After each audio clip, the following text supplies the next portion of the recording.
of Cookmead. I've been landed in the unfortunate position of developing colon cancer and liver cancer and spine cancer and hip cancer.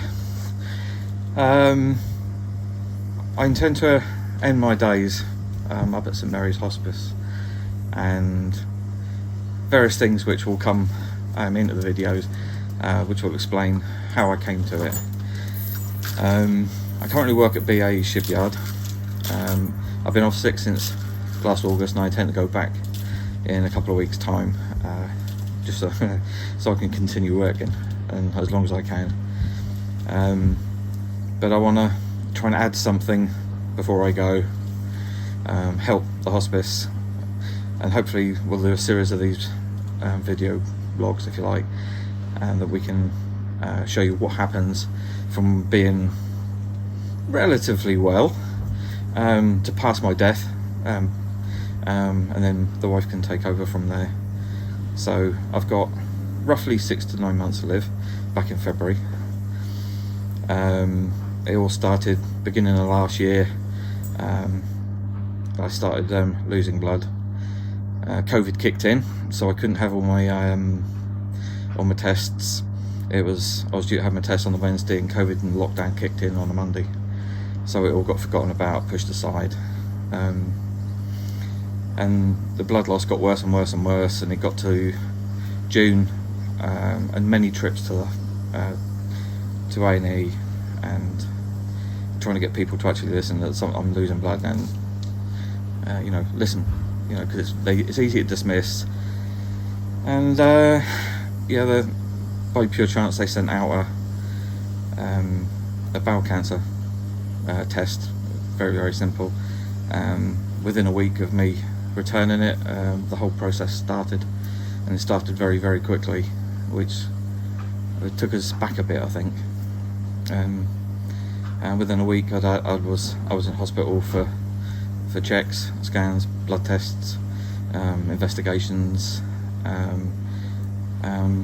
booked in to the 21st of August to have an operation. So it moved really, really, really fast. The day I got diagnosed, the day after my dog got diagnosed with cancer as well, bless her heart. So it started from July. In August I went into hospital. The 3-hour operation lasted significantly longer. I think it was nearly 10 hours I was in. My body didn't like it, so I nearly died twice during the op, and I nearly died twice more once I was out of the op for various reasons. So I was in hospital a lot longer, and as I was recovering, I was told that my colon cancer had spread.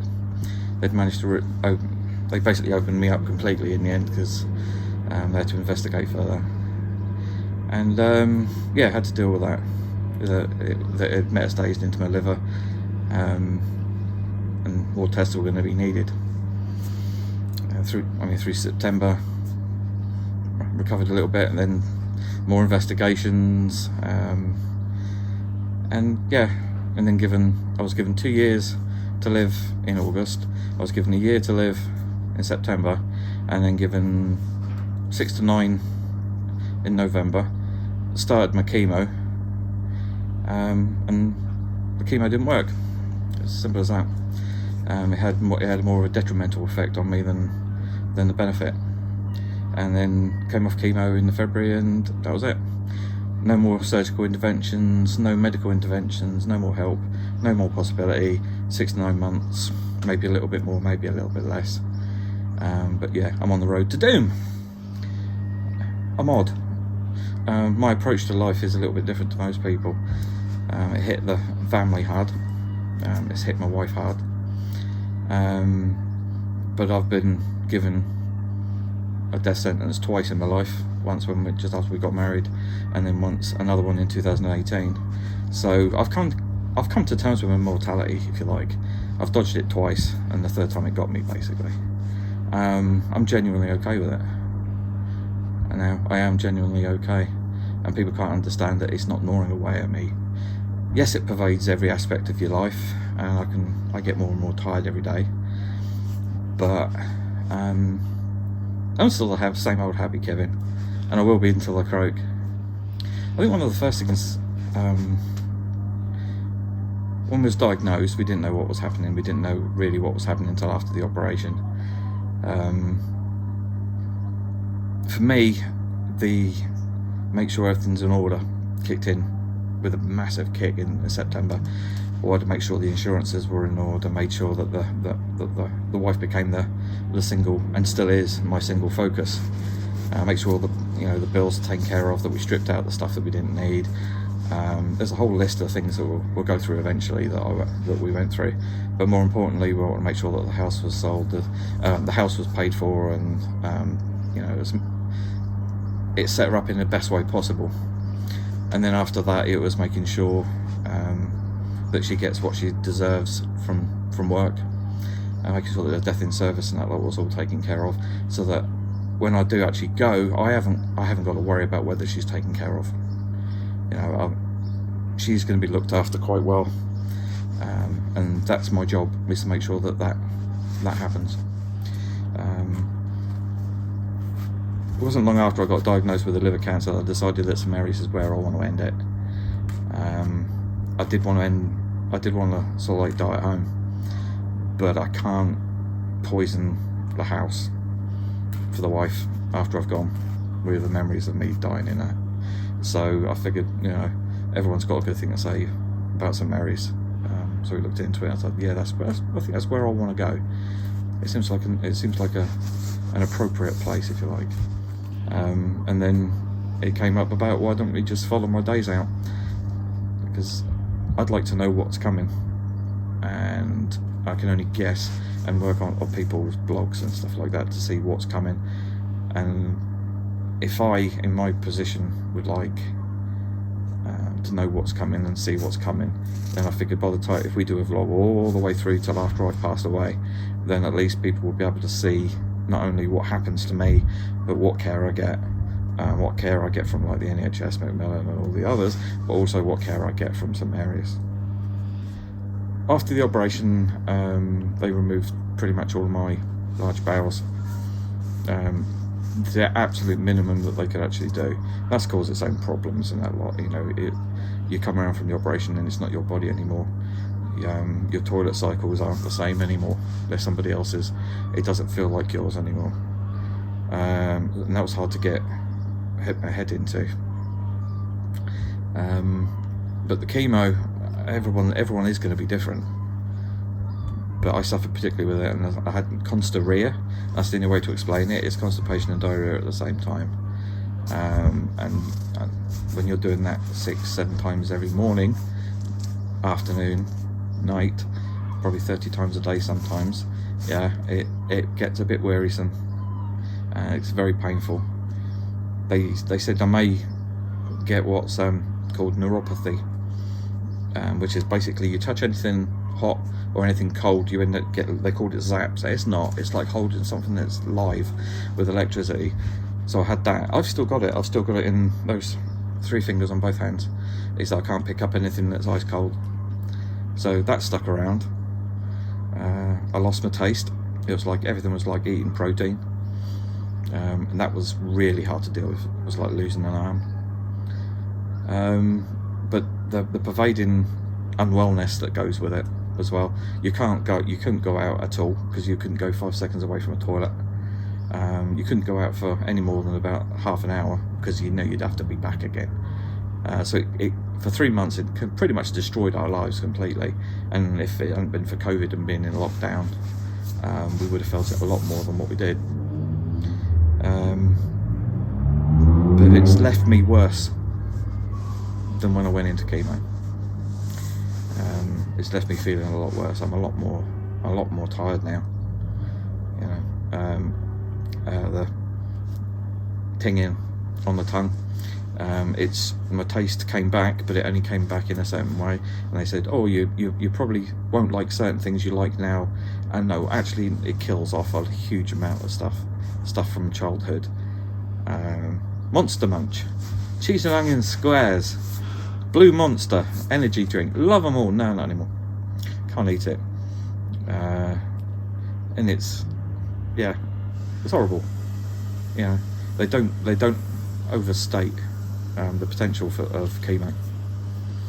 You know, holding on for life with every single hand and grasping at every opportunity doesn't always necessarily mean it's the right thing to do. With my cancer, because of metastatic liver cancer, you're going into a box. You know, you can't avoid it. It's going to happen. My work head kicked in as far as chemo was concerned, because I always swore all through my life that I would never have chemo, and my work head kicked in, and it's like, what would I do at work? Well, first of all, you do everything that you can do, and if that doesn't work, then accept it and do something different, or do nothing.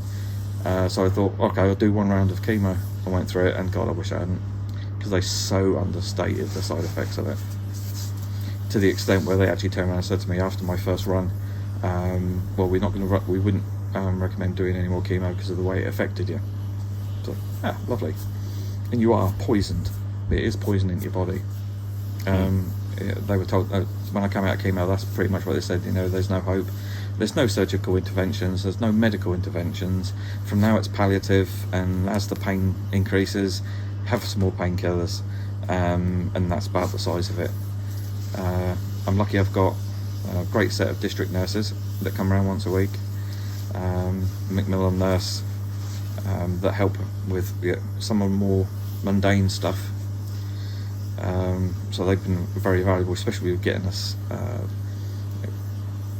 like a blue badge, for instance, because I can't walk far now. We've had help from the doctors, and they keep in contact regularly. And while I was doing the chemo, the oncology department was second to none. They were just fantastic bunch of nurses. But from here onwards, no, it's just managing the slide. I want to run in well, it's not going to happen now. It's not going to be a run. It would probably be a walk. But I want to go through Stonehenge in an inflatable dinosaur suit. Why? I woke up early one morning while I was on chemo, and I thought I need to do that. That would be as funny as hell. So and that kind of snowballed. We were originally me and my mate were going to go on a road trip around all the coastal towns and that lot, and then basically do a very, very short like vlog on it, or just where this dinosaur's just running around everywhere. And it's kind of grown now. We're going to see how many if we can get out of lockdown, we're going to see how many landmarks we can actually get an inflatable dinosaur running past. Home's Bournemouth. Yeah, home's Bournemouth. I want to go back one last time. But yeah, at the moment everything is highly dependent on how much energy or how much I've got left in the tank, which is diminishing. Yeah, my energies are dropping. My capacity to walk is absolutely slaughtered. So I don't know how long I've got to get out and about and do things. I've been morbid. I can feel it coming now. Back in September I couldn't. After the chemo, it kind of started this almost a bit of a slide. It started off having a dip at like 12:30, and they haven't had a kip, and then another one came in around at 4:30. I was having 2 dips a day, and they've kind of elongated now to where I have a good day, and then have a bad day occasionally, and then it's strange. It was like that in the day, and now it's kind of this long wave is where I'll have good days, and then I'll pay for it for a couple of bad days. I did this week actually. Tuesday and Wednesday I weren't very well, but you just get wiped out. There's a pain as if someone stuck a spear through underneath my rib cage and all the way through, which is my liver. You get deferred pain in my shoulder, and they get worse. And my lower back, which started off as a spot apparently in my PET scan and that lot, there's now an area, an almost bruised area at the bottom of my spine, and that's the worst one. Yeah. So mobility is getting week by week by week by week. It gets just a little bit worse. Yeah. It'll be phased return because I've been off since August. But I've got to for my own sanity. I mean, they all think I'm mental, but it's a piece of me. It's been a piece of me all my life, and why shouldn't I go back for a bit? You know, my last job in this world, the very last thing I that I have to do is to make sure that Helen gets her death in service, and if that means working until I keel over, then I will work until I keel over. Okay. That one also love it as well. But they reckon that because of my age, that the slope will be very gradual, and then all of a sudden it'll come off a cliff, and it'll ramp up very quickly. So I'm kind of counting on it. And I'm also very mindful that in February I was given between 6 to 9 months, and I'm already eating into 3 of those. So, but yeah, I think it's gonna be interesting, and keep these up until we get to a stage where I physically can't.